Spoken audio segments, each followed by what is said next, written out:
मित्रांनो, शालिनी भक्तिसागरमध्ये तुमचे मनपूर्वक स्वागत आहे। तर मित्रांनो, आज आपण या व्हिडिओच्या माध्यमाने ऐकणार आहोत श्री लक्ष्मी महापुराण। तर लक्ष्मी महापुराण बरेच जण ऐकत आहेत, तर धन्यवाद, थँक्स माझा आत्मविश्वास वाढवण्यासाठी। तर सर्वांना छोट्या दीपावलीच्या खूप खूप शुभेच्छा। माता राणी सर्वांच्या इच्छा कामना पूर्ण करे अशी महालक्ष्मीला प्रार्थना करते आणि आजच्या व्हिडिओला सुरुवात करते। तर आज नरक चतुर्दशी, शिवरात्री, सर्वात मोठा दिवस आणि छोटी दिवाळी, माता लक्ष्मी आपल्या घरात आगमन या 5 दिवसात दररोज करते। तर सर्वांनी माता लक्ष्मीच्या नावाने दिवे नक्की लावावे आणि आपल्या मनातल्या इच्छा कामना पूर्ण कराव्या, याच्याने आपल्या घरातील दरिद्रता दूर होते। तर नरक चतुर्दशी काय असे नारायणाने नारदाला विचारले आणि शिवरात्रीचे महत्त्व काय आहे, तर ते पण त्याची कथा आहे। तर आपण या व्हिडिओच्या माध्यमाने जाणून घेऊया। तर नरक चतुर्दशी म्हणजे हिला छोटी दिवाळी असे सुद्धा म्हणतात। हा दिवाळीच्या 5 दिवसांच्या सणातील दुसरा दिवस आहे असे नारायणाने नारदाला सांगितले। तर आता आपण पुढे ऐकूया। कोणी चॅनलला नवीन आलं असेल तर लाल बटनवर सबस्क्राईब करा, ऑलवर क्लिक करा, जास्तीत जास्त जणांना शेअर करा। कुठून कोणत्या गावात तुम्ही माझा हा व्हिडिओ ऐकत आहात आपल्या गावाची कमेंट्स नक्की करा। वक्रतुंड महाकाय सूर्यकोटी समप्रभ निर्विघ्नं कुरु मे देव सर्वकार्येषु सर्वदा। ओम लक्ष्मी नारायण नमः। ओम लक्ष्मी नारायण नमः। ओम लक्ष्मी नारायण नमः। ओम लक्ष्मी नारायण नमः। ओम लक्ष्मी नारायण नमो नमः। 18 पुराणांमध्ये सर्वात श्रेष्ठ असे हे लक्ष्मी पुराण आहे। बऱ्याच काही माहिती या लक्ष्मी पुराणमध्ये आलेल्या आहेत, तर आज आपण त्या जाणून घेऊया। नरक चतुर्दशीबद्दल माहिती। मग नारदाने नारायणाला विचारले की अजून नरक चतुर्दशीचे महत्त्व काय आहे। तेव्हा नारायणाने सांगितले की याला छोटी दिवाळी असे सुद्धा म्हणतात। या दिवाळीच्या 5 दिवसाच्या सणातील दुसरा दिवस आहे। या दिवशी भगवान श्रीकृष्णाने राक्षस नरकासुराचा वध केला होता, याचा आनंद साजरा केला जातो। या दिवशी सकाळी लवकर उठून अभंग स्नान करण्याची पद्धत आहे। लवकर 4 वाजता उठून आपल्या अंगाला सुवासिक उटणे लावावे, पाण्यामध्ये तुळशीपत्र, तुळशीची काडी घालून आंघोळ करावी, याच्याने आळस नकारात्मक ऊर्जा दूर होते। पाण्यामध्ये गंगाजल टाकून आंघोळ केल्याने 12 ज्योतिर्लिंगांचे स्नान केल्याचे आपल्याला पुण्यफळाची प्राप्ती होते। म्हणून लवकर उठून पाण्यामध्ये काळी तीळ टाकून स्नान करावे आणि 14 दिवे लावावे। नरक चतुर्दशीला शिवरात्री असल्यामुळे 14 दिवे लावण्याची प्रथा आहे। तर 14 दिवे जिथे जिथे अंधार असेल तर सर्व आपल्या घरापासून तर अंगणापर्यंत 14 दिवे लावत यावे, याच्याने आपल्या घरावर महादेवाची कृपा प्राप्त होते। तर आता नरक चतुर्दशीचे महत्त्व कसे आहे। नरकासुराचा वध, भगवान श्रीकृष्णाने नरकासुर राक्षसाचा वध करून लोकांना त्यांच्या त्रासातून मुक्त केले, त्या विजयाचे प्रतीक म्हणून नरक चतुर्दशी हा दिवस साजरा केला जातो।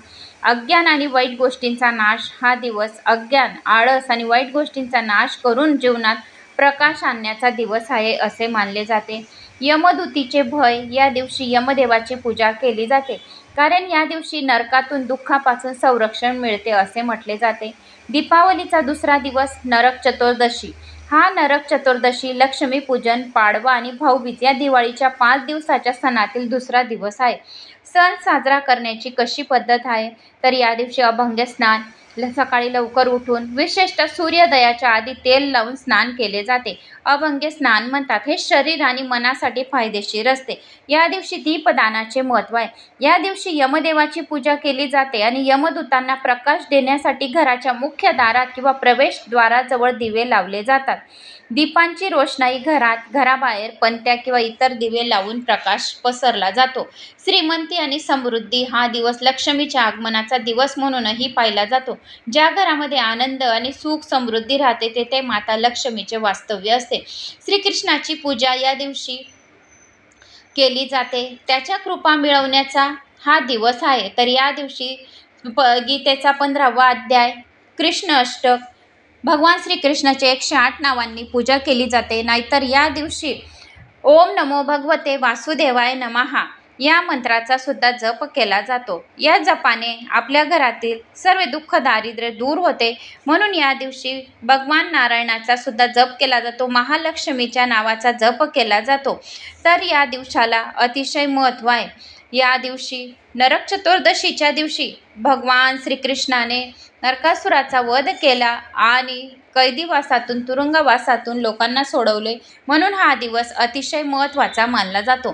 तर नरक चतुर्दशीची पौराणिक कथा काय आहे तर ते आपण ऐकूया. मग नारायणाने नारदाला एक कथा सांगितली. नरकासूर आणि भगवान श्रीकृष्णाची कथा ही श्रीमद भागवत पुराणात आलेली आहे, महालक्ष्मी पुराणमध्ये सुद्धा आलेली आहे. तर या लोककथेचे रूपात मी तुम्हाला सांगते. तर कामाख्या मंदिर असलेल्या नीलाचल पर्वताच्या दक्षिणेला पांडू गुवाहाटी मार्गावर ज्या टेकड्या आहेत त्यांना नरकासूर पर्वत म्हणतात. नरकासूर हा कामरूपेचा राजा होता आणि तो देवी कामाख्याचा प्रमुख भक्त होता. ज्या मार्गाने बहुतेक लोक मंदिरापर्यंत पोहोचतात त्या मार्गाला नरकासूर मार्ग असेही म्हणतात. नरकासुराने ब्रह्मदेवाची उपासना केली, वरदान मागितले की हे देवा, मी भूमीचा पुत्र आहे आणि माझा मृत्यू झाला तर तो देवांच्या हातून व्हावा. वरदान मिळाल्यानंतर नरकासुराला पृथ्वीवरील सर्व राजांचा पराभव करून देवलोक जिंकायचा होता. इंद्राच्या दारावर हल्ला केला. प्रतापी नरकासुराला पाहून इंद्र सिंहासन सोडून पळून गेले. नरकासुराने आपल्या महालात 1600 सुंदरींना बंधक बनवले होते. 16,100 सुंदरींना बंधक बनवले होते. देवलोकातून परतताना नरकासूर देवी आदिती ऋषी कश्यपाची पत्नी देवता, ज्याचे पुत्र मानले जातात, तर सुंदर चमकणाऱ्या कर्णफुलावर मोहित झाला व त्याने हिसकावून घेतले. आदिती रडत रडत सत्यभामेजवळ गेली. सत्यभामा ही भगवान श्रीकृष्णाच्या 8 राण्यांपैकी एक होती. सत्यभामाने आदितीला कृष्णाकडे नेले. कृष्ण सत्यभामाला म्हणाला, चल आमच्याबरोबर रणांगणात, तू माझ्यासोबत राहावे, तुझी ही इच्छा नेहमीच असते, चल. तर मग कृष्ण आणि सत्यभामा गरुडावर स्वार होऊन नरकासुराची राजधानी बघण्यासाठी आसामकडे निघाले. कृष्णाला पाहून नरकासुराने आपले सेनापती मुराला युद्धासाठी पाठवले. कृष्णाच्या एकाच वाराने मुरासहित सर्व सैनिक मारले गेले. क्रोधित होऊन नरकासुराने राजवाडा सोडला आणि कृष्णाच्या छातीवर त्रिशूळने प्रहार केला. श्रीकृष्ण रणगणावर बेशुद्ध पडले. श्रीकृष्णाची अवस्था पाहून अवस्थ झालेल्या सत्यभामाने नरकासुरावर बाणाने हल्ला केला. नरकासुराचा वध झाला. तेव्हा सत्यभामा कृष्णाकडे वळली. तिने कृष्णाला उठवण्याचा प्रयत्न केल्यानंतर श्रीकृष्ण हसत उभे राहिले. ही त्यांची लीला होती. सत्यभामा साक्षात पृथ्वीचाच अवतार होता आणि नरकासुराला मातेनेच मारावे असे वरदान होते, म्हणून त्याचा वध झाला. या युद्धानंतर 16,100 सुंदरी नरकासुराच्या बंदिवासातून मुक्त झाल्या. आदिती देवीला कर्णफुले प्राप्त झाली. ज्या दिवशी मायलेकाचा राजा नरकासुराचा वध झाला त्या दिवशी छोटी दिवाळी साजरी केली जाते. नरकासुरातून कैदेतून मुक्त झालेल्या मुलांनी श्रीकृष्णाला वेढा घातला आणि विचारले, आता आम्हाला कोण स्वीकारेल? तुम्ही आम्हाला स्वीकार करा. भगवान श्रीकृष्ण म्हणाले, मी तुम्हाला सर्वांना माझे नाव देईन आणि आयुष्यभर तुम्हा सर्वांचे पालन पोषण करीन. भगवान श्रीकृष्णाने त्या सर्व मुलींशी विवाह केला आणि नरकासुराने मृत्यूपूर्वी श्रीकृष्णाकडे एक वर मागितला की या तिथीला पहाटे जो मंगल स्नान करेल त्याला नरकाची पीडा होऊ देऊ नये. म्हणून नरक चतुर्दशीच्या दिवशी पहाटे अभंग स्नान करून लोकांनी दुःख, अन्याय, वेदना, अंधकार, दरिद्रता यांच्यापासून मुक्तता मिळावी म्हणून हा दिवस दिवे लावून आनंद साजरा केला जातो. नरक चतुर्दशीच्या दिवशी कार्टी का फोडली जातात तर कोकणात कारीट नावाचे छोटे कडू रानफळ मिळते. ते पायाखाली चिरडून गोविंदाचा 3 वेळा पुकारा केला जातो आणि कारीट नरकासुराचे प्रतीक मानले जाते. श्रीकृष्णाने नरकासुराचा वध केला. नरकासुर हा फक्त राक्षसच नाही तर कधीही नष्ट न होणारी अघोरी, दृष्ट, वैचारिक शक्ती, अर्थात कोकणात हा दिवस चावदिवस म्हणून साजरा केला जातो. नरकासुराच्या प्रतिकात्मक दहनासाठी करीटाचा हा वापर करण्यात आला. या मागचे विज्ञान आणि परंपरा आपण समजून घेऊया. दिवाळी म्हणजेच नक्की काय तर सुदृढ आरोग्य संदेश देणारा एक सण. पूर्वजांनी आपली संस्कृती टिकवताना यांचा पुरेपूर विचार केलेला दिसतोय. कारीट डाव्या पायाने फोडलेल्या परिणामाचा वेगळाच आहे. आयुर्वेदामध्ये डाव्या पायाची ग्रंथाची नस थेट मेंदूपर्यंत जाते असा उल्लेख आहे. करीटाचा गंध नाकापर्यंत पोहोचवणे, जिभेला लावणे यालाही आयुर्वेदात खूप महत्त्व आहे. रक्तभिसरणाची क्रिया या गंधामुळे तीव्र होते असे तज्ज्ञाचे मत आहे. ही प्रथा निर्माण करणाऱ्याची कल्पता तरी बघा. नरकासुराचे विचार कधी बदलणार नाहीत, नष्ट होणार नाही, कारण तो दुष्ट आहे. तसेच कारीट आहे एक असे फळ जे वेलीपासून तोडले तरीही वर्षभर टिकते. आज तोडलेले कारीट पुढच्या दिवाळीला वापरू शकतो. तांदळाच्या कोंड्यात न फोडता ते कारीट ठेवायचे, जसेच्या तसे राहणार. लोखंड किंवा अन्य शस्त्र लागून जर आपल्या शरीराच्या कुठल्याही भागाला सूज आली तर कारीट फोडून लावल्यास सूज उतरते.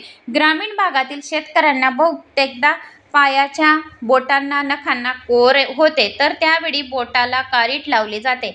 यामुळे कोर बरी होऊन जखमीही भरून येते. सर्वाधिक कडू असलेल्या या फळाची त्यासाठीच तर निवड केली असावी. पूर्वी कारीट ग्रामीण भागात फोडली जायची, पण आजही शहरातही भाग फोडली जातात. नरक चतुर्दशी आणि अभंग स्नान म्हणजे या दिवशी दिवाळीचे दिवस थंडीचे असतात. थंडीच्या दिवसात शरीराची त्वचा कोरडी पडते. अशा वेळी अभंग स्नान केल्यामुळे त्वचा मृदू आणि सतेज होते.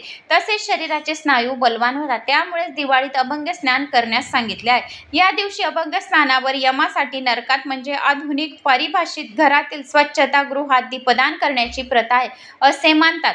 संपूर्ण शरीरास तेलाचे मर्दन करून आपल्यातील नरकरूपी पाप वासना नायनाट आणि अहंकाराचे उच्चाटन करायचे असते.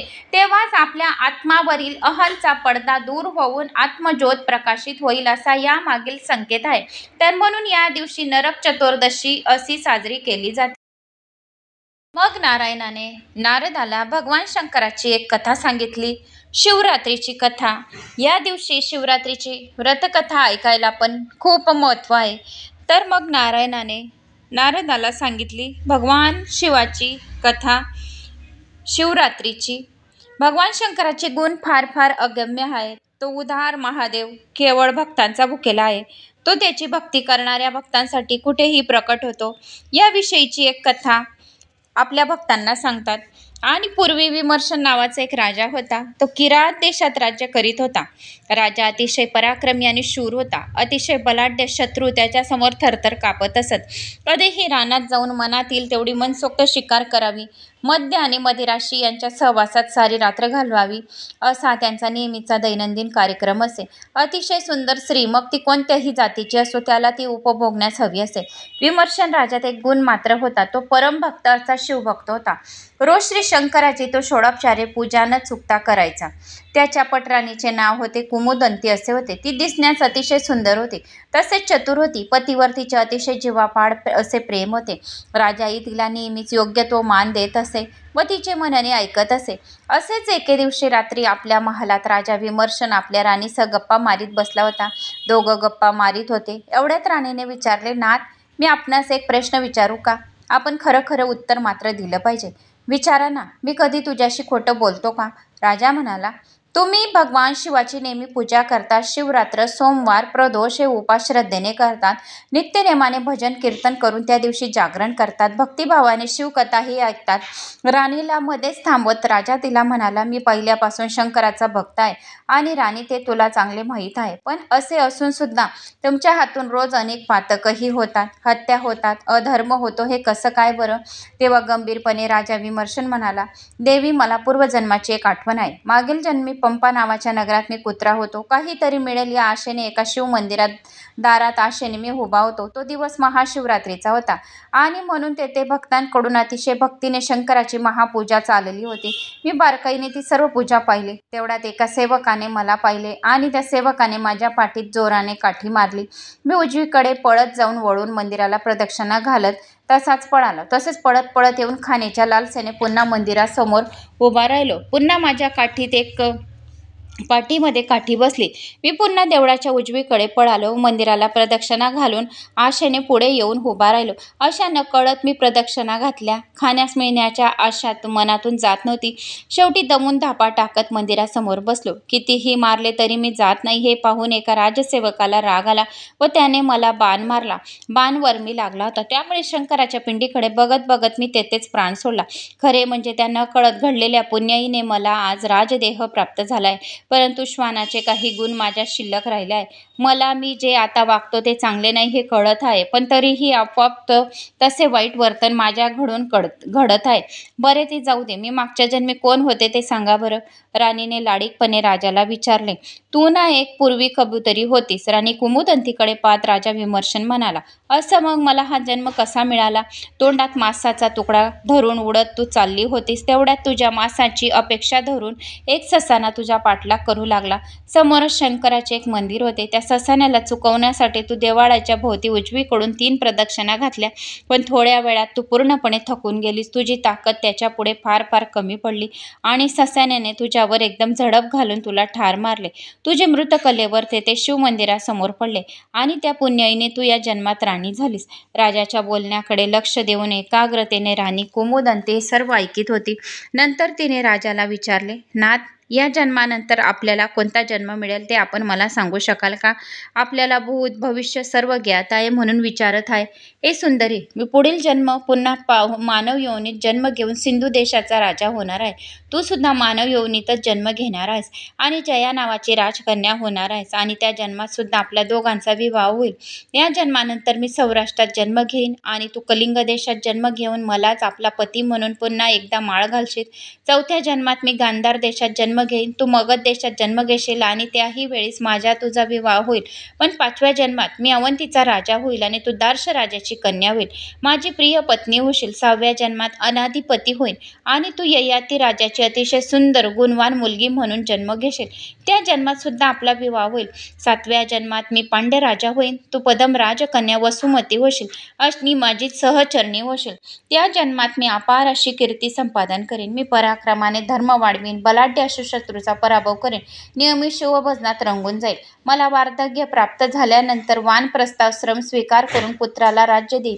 मी तप करण्यासाठी मी वनात जाईन. त्यावेळी मी शैवपतीची दीक्षा घेईन आणि या जन्मातील मृत्यूनंतर मला तुझ्यासह कैलास पर्वतावर भगवान शंकराच्या पायाशी गावन असे स्थान मिळेल.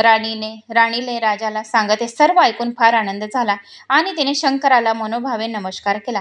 मनात प्रार्थना केली. शौनिक व इतर ऋषींनी कथा सांगता सांगता सूत तेव्हा विमर्शन राजाने सांगितल्याप्रमाणे सर्व जन्म घेईन. शेवटी राजा प्रायाने अक्षय अशा शिवपदाशी गेला. असा हा शिवभजनाचा फार मोठा महिमा होता. वेदशास्त्र सुद्धा या महिम्याचे यथार्थ वर्णन करू शकत नाही. अशा या श्रेष्ठ शिवाचे गुणगान ऐकून, त्याची अगाध लीला ऐकून ज्याचे हृदय भरून येत नाही, डोळ्यातून आनंद अश्रू वाहत नाही, त्याचे जीने खरखरच व्यर्थ आहे. असा माणूस या मृत्यूलोकी जगला काय मेला काय सारखेच आहे. लाभकारक शिवनाम कधी न घेणारे असे दुरात्मा जगात नसलेलेच चांगले असो. भगवान शिवाची अर्थात शंकराची मोती सांगणारी आणखी एक कथा आहे, ती उज्जैनीच्या महाकालेश्वराची. चंद्रसेन नावाचा एक राजा राज्य करीत होता. 12 ज्योतिर्लिंगांपैकी उज्जैनीला असलेल्या महाकाळेश्वराची तो नित्यनेमाने आणि अगदी मनोभावे पूजा करीत असे. नेहमी अतिशय काटेकोरपणे न्यायाने आपले राज्य चालवित असे. त्यामुळे त्याची ससारी प्रजा आनंदात होती. राजाचा एक जिवलग मित्र होता, त्याचे नाव होते मणिभद्र. राजा त्याच्यावर पाठच्या भावापेक्षाही फार प्रेम होते. चतुर आणि सच्चा मित्र, उदार आणि भाविक असणारा शिष्य, सुंदर आणि पतिव्रता स्त्री, भाग्यवान नम्र पुत्र, हुशार आणि उत्तम वक्तृत्व असलेला वक्ता, असा सुंदर योग घडून येण्यासाठी चांगले पूर्वसंचित असावे लागते. अर्थात पूर्वजन्माचे पुण्य भरपूर प्रमाणात असावे लागते. चंद्रसेन राजाचे पूर्वजन्माचे पुण्य फार मोठे होते, म्हणून तर त्याला मणिभद्रासारखा उत्तम मित्र मिळाला होता. मणिभद्राने एक अतिशय अमूल्य मणी चंद्रसेन राजाला आणून दिला होता. तो मणी चंद्रासारखा अत्यंत तेजस्वी होता. अष्टधातूचा त्याला स्पर्श झाला की लगेचच त्याचे 52 कशी सोने बनत असे. साप, वाघ आणि चोर चंद्रसेन राजाचे राज्य सोडून त्या मण्याच्या सामर्थ्याने राजाच्या बाहेर पळून गेले होते. माणसाला त्या दिव्य मनाचे दर्शन झाले की त्याच्या सर्व रोगांचा नाश होत असे. चंद्रसेन राजाजवळ तो बहुमुली बहुगुणी असा मणी होता. त्यामुळे दुष्काळ, अवर्षण, शोक आणि दारिद्र्य त्याच्या राज्यात राहिले नव्हते. तो मणी स्वतःच्या गळ्यात घातल्यावर राजा त्याच्या दिव्य तेजाने न्हात असे आणि कुठल्याही युद्धात त्याला कधीही अपयश येत नसे. जे त्याच्याशी वैर धरून त्याच्याशी लढायला येतात ते चांगले मित्र बनतात आणि मण्याच्या सामर्थ्याने राजाचे आयुष्य, आरोग्य, राज्य, ऐश्वर्य दिवसेंदिवस वाढत होते. चंद्रसेन राजा आधीपासूनच 64 विद्या आणि 64 कला यांच्यात निपुण होता. तो नेहमी शिवभजनात दंग झालेला असे. तो अतिशय चतुर होता. एवढ्या मोठ्या राज ऐश्वर्यात राहूनही तो सरोवरातील कमलाप्रमाणे अलिप्त होता. वैराग्य सरोवरातील तपस्व्याप्रमाणे त्याचे जीवन निर्मळ आणि स्वच्छ होते. तो अतिशय ज्ञानी झाला होता आणि चंद्रसेन राजाचे हे अपार असे वैभव पाहून पृथ्वीवरचे इतर अनेक राजे त्याचे द्वेष करीत होते, त्याचा मत्सर करीत होते. त्याच्या भाग्याचा तो सर्वजण हेवा करीत होते. तेव्हा त्या सर्व राजांनी आपली एकी केली आणि आपला एक पक्ष निर्माण केला. सर्वांनी आपले सैन्य एकत्र केले आणि उज्जैन नगराला सर्वांनी मिळून एकत्रितपणे वेढा घातला आणि नंतर त्यांनी आपला एक दूत चंद्रसेन राजाकडे पाठवला. विष्णूच्या गळ्यात असणाऱ्या कौस्तुभ मण्यांप्रमाणे दिसणारा आणि अत्यंत तेजस्वी चंद्राप्रमाणे प्रकाश देणारा तो मणी तू आम्हाला दे. दूताने चंद्रसेन राजाकडे येऊन त्याला तो हा निरोप सांगितला. राजाला मनातून फार वाईट वाटले. अमुक वस्तूचा आपल्याजवळ संग्रह करणे म्हणजे अनर्थाला आमंत्रण दिल्यासारखे होते, ते त्याला आता जाणवले. अतिरूप, अतिधन, अतिविद्या, अतिप्रीत, अतिभोग, अतिभूषण म्हणजे संकटे येण्याची कारणे आहेत. राजा अशा तऱ्हेने विचार करीत होता. आता संकटे येण्याची कारणे हे अशीच होती. आता काय करावे बरे? दूताने सांगितल्याप्रमाणे जर मनी देऊन टाकावा तर आपण आपल्या क्षत्रिय धर्माचे पालन केले नाही असे समजून जाऊन युद्धाला घाबरलो असे होते. न द्यावा तर युद्ध होऊन यामध्ये उगाच दोन्हीकडील सैन्य मृत्युमुखी पडतील. मग काय करावे? राजाला काही सुचेना. त्याने आपला सारा भार स्वामी महाकाळेश्वरावर घालायचे ठरवले. तो करुणाचा सागर, दीनाचे रक्षण करणारा, जगताचा उद्धार करणारा, भक्तांना अभय देणारा, पार्वती देवीचा प्राणसखा स्वामी महाकालेश्वर जे काही करतील ते करू दे असे म्हणून विधिवत पूजा करण्याची पूजा साहित्य राजाने मागवल्याने तो महाकालेश्वराच्या मंदिरात गेला. त्याने षोडोपचारे महाकालेश्वराची पूजा सुरुवात केली. आपल्या मनातील सर्व चिंता सोडून चंद्रसेन राजा महाकालेश्वराच्या मंदिरामध्ये भगवान शंकराची पूजा मनोभावे करू लागला आणि ओम महाकालेश्वराय नमः या मंत्राचा जप करू लागला. नेहमी अतिशय काटेकोर न्यायाने आपले राज्य चालवत असे, त्यामुळे त्याची सारी प्रजा आनंदात होती. राजाचा एक जिवलग मित्र होता. त्याचे नाव होते मणिभद्र. राजाचे त्याच्यावर पाठच्या भावापेक्षाही फार प्रेम होते. चतुर आणि सच्चा मित्र, उदार आणि भाविक असणारा शिष्य, सुंदर आणि पतिव्रता स्त्री, भाग्यवान, नम्र पुत्र, हुशार आणि उत्तम वक्तृत्व असलेला वक्ता असा सुंदर योग घडून येण्यासाठी चांगले पूर्वसंचित असावे लागते. अर्थात पूर्वजन्मीचे पुण्य भरपूर प्रमाणात असावे लागते. चंद्रसेन राजाचे पूर्वजन्माचे पुण्य फारच होते, तर म्हणून त्याला मणिभद्रासारखा उत्तम मित्र मिळाला. मणिभद्राने एक अतिशय अमूल्य मणी चंद्रसेन राजाला आणून दिला. तो मणी चंद्रासारखा अत्यंत तेजस्वी होता. अष्टधातूचा त्याला स्पर्श झाला की लगेच त्याचे 52 कशी सोने बनत असे. साप, वाघ आणि चोर चंद्रसेन राजाचे राज्य सोडून त्या मण्याच्या सामर्थ्याने राजाचे बाहेर पळून गेले होते.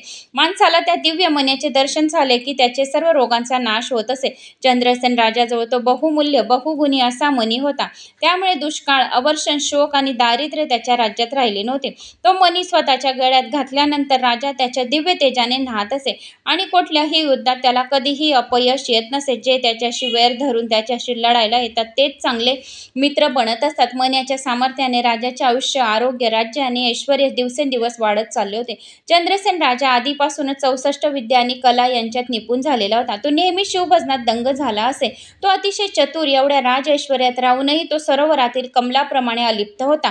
वैराग्य सरोवरातील तपस्व्याप्रमाणे त्याचे जीवन निर्मळ स्वच्छ होते. तो अतिशय ज्ञानी झाला होता आणि चंद्रसेन राजाचे हे अपार असे वैभव पाहून पृथ्वीवरचे इतर अनेक राजे त्याचा द्वेष करीत होते, त्याचा मत्सर करीत होते, त्याच्या भाग्याचा ते सर्वजण हेवा करीत होते. तेव्हा त्या सर्व राजांनी आपली एकी केली आणि आपला एक पक्ष निर्माण केला. सर्वांनी आपले सैन्य एकत्रित केले आणि उज्जैन नगरीला सर्वांनी मिळून एकत्रितपणे वेढा घातला.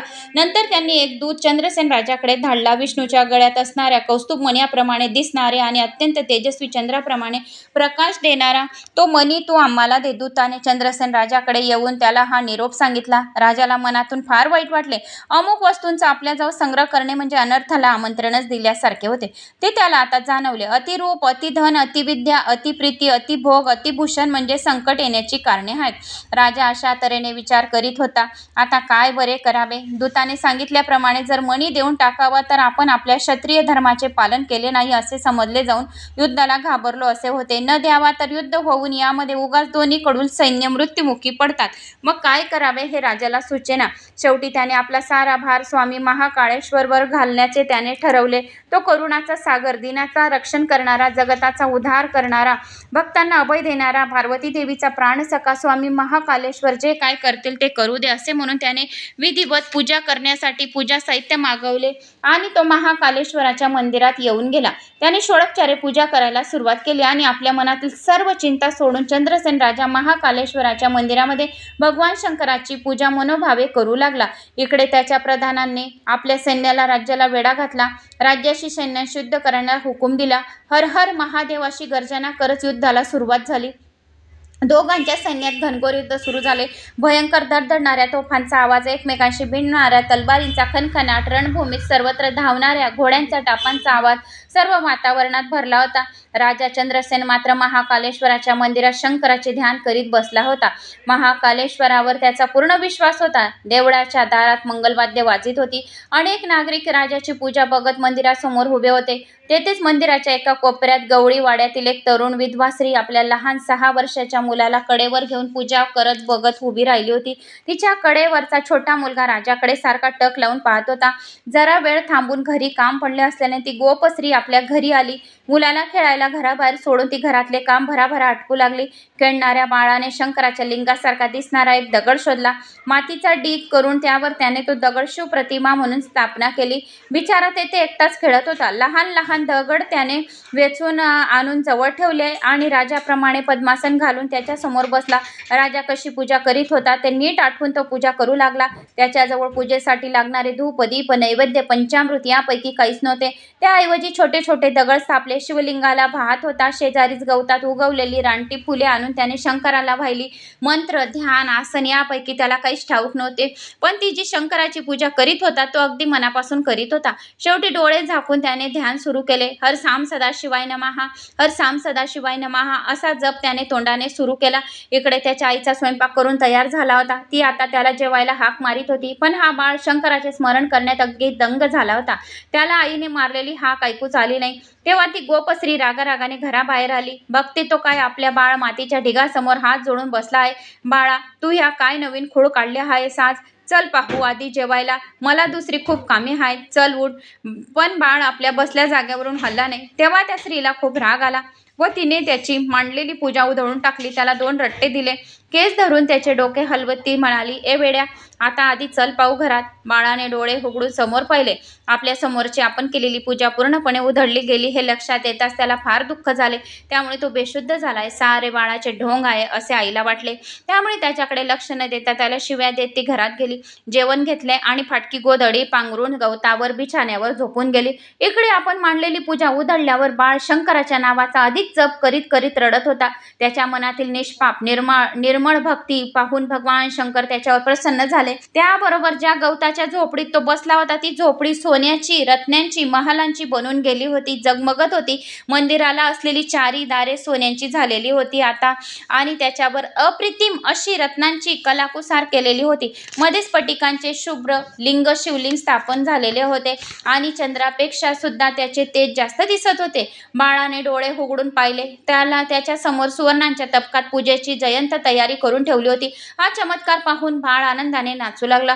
त्याने विधियुक्त शंकराची पूजा केली. फुले वाहिली, बेल वाहिला, ओम नमः शिवाय या मंत्राचा जप केला आणि बाळ तेथेच नाचायला लागला. त्याच्या या भक्तीने शंकरांनी प्रसन्न होऊन बाळाला म्हटले, बाळा, मी तुला प्रसन्न झालो आहे. काय हवा असेल तो वर माग, माझ्याकडून तुझ्यासाठी मागून घे. शंकराने नम्रपणे प्रणाम करून बाळ म्हणाला, माझ्या आईने तुझी पूजा उधळून टाकली. तिच्यामुळे देवा, माझ्या आईवर तू रागू नको. माझ्या आईला तू क्षमा कर. असे भगवान शंकराकडून त्या मुलाने आपल्या आईसाठी क्षमा प्रार्थना मागितली. भगवान शंकर म्हणाले, तथास्तु.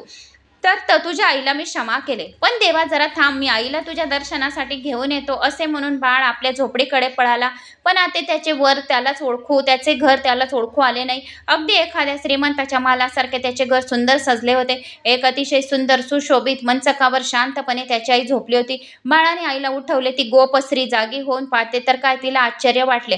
आपल्या भोवती राजमहल. तिने समोरच्या आरशात नजर टाकली. तिचे मूळ रूप पाहून ती अगदी पद्मिनीसारखी सुंदर स्त्री बनली होती. तिच्या अंग खांद्यावर आता सुवर्णांचे, रत्नांचे अनेक अलंकार झळकत होते. ती आश्चर्यचकित झाली होती. बाळाने आपल्या आईचा हात धरला व तिला बाहेर ओढत तो म्हणाला, आई, शंकराच्या दर्शनाला चल ना ग. बाळाला उचलून हृदयाशी धरत ती गोपस्त्री बाहेर आली. तिने शंकराचे दर्शन घेतले आणि ती नवल घडल्याची बातमी राजाला सांगण्यासाठी ती राजवाड्यात धावत गेली. तिची हकीकत ऐकून राजाही फार आश्चर्यचकित झाला. सगळीकडे ही बातमी वाऱ्यासारखी पसरली. नगरातील सर्व नगरांची गर्दी बाळाला पाहायला तेथे जमू लागली. ही बातमी नगराबाहेर युद्धभूमीवर लढणाऱ्या शत्रूंनाही कळली. त्याबरोबर त्यांनी आपल्या हातातील शस्त्रे खाली ठेवली आणि चंद्रसेन राजाला निरोप पाठवला. त्या गोपाळाला कैलासनाथ शंकर प्रसन्न झालाय. त्या बाळाला प्रत्यक्ष पाहण्याची आमची इच्छा आहे. या क्षणापासून आता आम्ही वैर सोडले आहे. आम्हाला आपले मित्र म्हणून आपल्या नगरीत घेऊन या.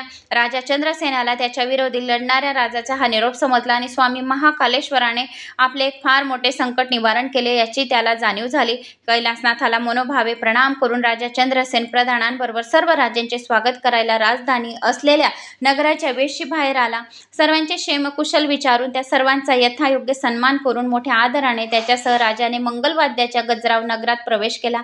चंद्रसेन राजाच्या उज्जैनी नगराचा वैभव, तिचा दिमाग आणि व्यवस्थितपणा पाहून आलेले सगळे राजे थक्क होऊन गेले. सर्वजण रत्नजटित शिव मंदिरासमोर आले. त्यांनी त्याला शिव आदराने मनोभावे नमस्कार करून साष्टांग नमस्कार घातला आणि त्या छोट्याशा गोप बालकाला सर्वांनी वंदन केले. अशा तऱ्हेने शंकर प्रसन्न झाला. म्हणजे गवताची झोपडी सुद्धा सुवर्णांचा माल बनते, आपला शत्रू सुद्धा मित्र बनतो. घरातील दासदासी अष्टसिद्धी सारखे आपण न मागता आपणास हवी असेल ती गोष्ट ताबडतोब आपल्या पुढे आणून देतात. अंगणातले साधेसुधे वृक्ष सुद्धा कल्पतरू बनतात. मुका माणूस पंडित बनतो, पांगळा माणूस वाऱ्यासारखा धावू लागतो, जन्मंत माणूस रत्नांची परीक्षा डोळसपणे करू लागतो, मूर्ख माणूस उत्तम वक्ता होतो, गरिबाच्या घरी भाग्यलक्ष्मी होऊन चालून येते, प्रयत्न करता न करता चिंतामणी हातात येतो, त्रिभुवनात कीर्ती पसरते, अत्यंत शक्तिशाली राजे आपले मांगलिक बनतात, जेथे जेथे खणाल तेथे तेथे धनाच्या राशी सापडतात. अशी ही कथा उज्जैनीच्या महाकालेश्वराची होती. तर मग त्या माणसाला राजाला कसल्याही प्रकारचा फारसा अभ्यास न करता वेदांचे सार लक्षात येते. असा हा शिवमहिमाची कथा, शिवरात्रीची कथा होती. एकदा का शंकर प्रसन्न झाला की मग कशालाच तोटा नाही हे नक्की. तेथे जमलेले सर्वजण चंद्रसेन राजाची आणि छोट्याशा गोप बाळाची स्तुती करीत होते. देवळापाशी फार मोठी यात्रा भरली होती. तेवढ्यात काय झाले, रामसेवक हनुमान तेथे अचानक प्रकट झाले. तेथे असलेल्या सर्वांनी हनुमानाला आदराने नमस्कार केला. हनुमानाने ते 6 वर्षाच्या गोप बाळाला अतिशय प्रेमाने आपल्या हृदयाशी धरले. त्याच्या मस्तकावर आपला उजवा हात ठेवून उत्तम असा आशीर्वाद दिला आणि त्याला शिव पंचाक्षर मंत्र सांगितला. जो कोणी शिवरात्रीच्या दिवशी ओम नमः शिवाय या मंत्राचा 108 वेळा जप करेल त्याच्यावर भगवान शंकर खूप लवकर प्रसन्न होतील. प्रत्यक्ष शंकराने जणू काही स्वतःच गोप बाळाला हा मंत्र सांगितला आहे. म्हणून या मंत्राचा शिवरात्री या दिवशी जप करावा. सोमवार शिवरात्री व्रताची संपूर्ण सविस्तर अशी माहिती कथा ऐकावी. शिवरात्रीच्या दिवशी जर ही कथा ऐकली तर आपल्याला दीर्घ आयुष्याची प्राप्ती होते, आपल्या पतीला मुलांना सर्वांना दीर्घ आयुष्याची प्राप्ती होते, शिवलोकाची प्राप्ती होते, नरक यातना होत नाही, कोंबी पाकचे वेदना सहन कराव्या नाही लागत. म्हणून शिवरात्रीची व्रतकथा सर्वांनी ऐकावी. मारुतीच्या कृपेने तो गोप बाळ 14 विद्यात 64 कलात अतिशय पारंगत झाला होता. नंतर मग मारुतीने त्याचे नाव श्रीकर असे ठेवले आणि शंकराचा मारुतीचा श्रीकराचा अतिशय आदराने जय जयकार केला. देवांनी आकाशामधून सर्वांच्या पुष्पवृष्टी केली. नंतर हनुमान श्रीकराला म्हणाला, यानंतर तुझा 8व्या पिढीत राजा नंद जन्मेल. त्याचा पुत्र म्हणून श्री विष्णू कृष्ण रूपाने त्याच्या पोटी अवतार घेईल. त्या अवतारात ते शिशुपाल, कंस व कंस वगैरे दुष्टाचा नाश करतील. सज्जनांच्या रक्षणाकरता भगवान नेहमीच अशा तऱ्हेने अवतार घेत असतात. असे बोलून हनुमान जसा अचानक प्रकटला तसा गुप्त पण झाला. ज्याच्या गुरु प्रत्यक्ष हनुमान त्या श्रीकराचे भाग्य आता आपण काय वर्णावे. नंतर राजा चंद्रसेनाने श्रीकराने आलेल्या तेथे राजाचा यथायोग्य सत्कार केला. सर्व राजे संतुष्ट होऊन वेर विसरून परत आपल्या आपल्या राज्यात निघून गेले. अशी ही शिवरात्रीची कथा होती. जो कोणी ही कथा मनोभावे ऐकतो त्याला शिवरात्रीचा मोठा उत्सव केल्याचे पुण्यफळाची प्राप्ती होते. याचकांना भरपूर प्रमाणात यथायोग्य दान मिळू शकते. चतुर्दशीच्या दिवशी जर ही कथा ऐकली तर सर्व दुःख दारिद्र्य दूर होऊन धनसंपदा मिळते. घरोघरी ही कथा नक्कीच शिवरात्रीला ऐकावी. अशा तऱ्हेने विमर्शन राजाची, चंद्रसेन राजाची ही कथा जो कोणी हा अध्याय वाचेल, सांगेल, कोणाला शेअर करेल त्यांना इष्ट संतती भरपूर प्रमाणात मिळेल, संपत्ती विनायास मिळेल. वाचणाऱ्यास, सांगणाऱ्यास आणि शेअर करणाऱ्यास उत्तम आरोग्य लाभेल, आयुष्य वाढेल, शिवाच्या चरणापाशी त्याची भक्ती अधिक जास्त होईल, संकटे त्याला कधीच अजिबात त्रास देणार नाही. जो कोणी शिवनिंदा करतो त्यांना महानरकात जावे लागते. जो कोणी ही कथा ऐकतो त्याला महानरकात जावे लागत नाही. अशी ही शिवरात्रीची चतुर्दशीची व्रतकथा होती. तर सर्वांनी ऐकावे. तर मला अशी आशा आहे की तुम्हाला ही लक्ष्मी पुराणामधील शिवरात्रीची चतुर्दशीची व्रतकथा आवडली असेल. आवडल्यास लाईक, शेअर, सबस्क्राईब नक्की करा. आणि संध्याकाळी 14 दिवे लावायचे. यमदेवाचा दिवासुद्धा लावला चतुर्दशीला तरीसुद्धा चालेल. तर 14 दिवे नक्की लावा आणि नरक यातनातून मुक्त व्हा. ही कथा जास्तीत जास्त जणांना शेअर करा, म्हणजे नरक यातना आपल्याला भोगाव्या लागणार नाहीत आणि मुलांना, पतीला, आपल्याला सर्वांना दीर्घ आयुष्याची प्राप्ती होईल. कमेंट्स बॉक्समध्ये जय महालक्ष्मी माता, ओम नमः शिवाय, हर हर महादेव काहीतरी करा. जय श्री महाकाल, जय महालक्ष्मी माता की जय.